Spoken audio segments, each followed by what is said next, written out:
ওই মোড়ে উঠে এইখানে রিক্সা থেকে নেমে রিক্সাওয়ালাকে বলছো, রিক্সাওয়ালা কয় টাকা ভাড়া রে? 40 টাকা। হ্যাঁ বেটা, 20 টাকা ভাড়া, 40 টাকা চাও। এক থাপ্পড় দিয়ে 20 টাকা দিয়ে বিদায় করে দিলে।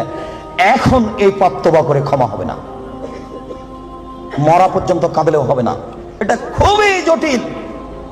জেনার পাপের চেয়ে রিক্সাওয়ালাকে একটা থাপ্পড় মারা কত যে কঠিন, আপনাকে আমি কি দিয়ে বুঝাই?